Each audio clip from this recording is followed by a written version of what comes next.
પાણીગેટ વિસ્તારમાં ચરસ ગાંજો MD drugs જાહેરમાં ખુલ્લેઆમ વેચાઈ રહ્યું છે। વડોદરા શહેરની જનતા શહેર પોલીસ કમિશનરથી સવાલ કરે છે કે પાણીગેટના પેડલરોને કોણે પરમિશન આપી છે કે આવા નશીલા પદાર્થો જાહેરમાં વેચાણ કરે।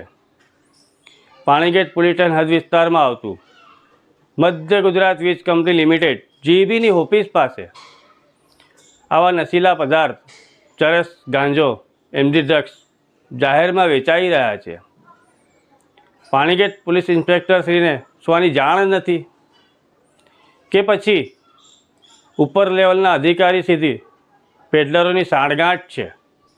વિસ્તારમાં આ ચર્ચાએ જોર પકડ્યું છે કે વહીવટદારો દ્વારા પેડલરોને પરવાનો લઈ આપવામાં આવ્યો છે કે નશીલા પદાર્થો જાહેરમાં વેચાણ કરો।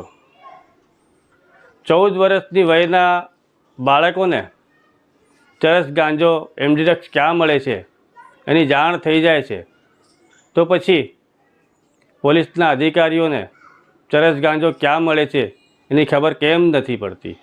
શહેરમાં ચર્ચાએ જોર પકડ્યું છે। પેડલરો દ્વારા મહિલાઓને આગળ મૂકીને આવા નશીલા પદાર્થો ચરસ ગાંજો એમડી ડ્રગ્સનું વેચાણ કરવામાં આવે છે અને નાના નાના બાળકો નશાનું સેવન કરવા માટે આની પડીકીઓ વિસ્તારમાં લેવા આવતા હોય છે। જો આ વિસ્તારનું આ જ વાસ્તવિકતા રહી તો ભવિષ્ય કેવું હશે તમે વિચાર કરો।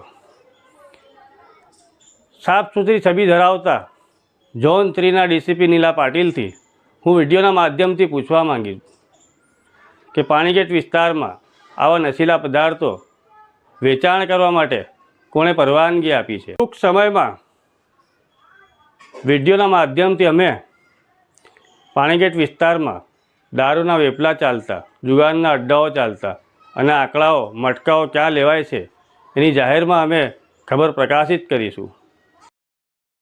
સાચી અને સચોટ માહિતી માટે ઇન્સ્ટન્ટ ન્યૂઝ ચેનલને સબસ્ક્રાઇબ, લાઇક અને શેર કરો।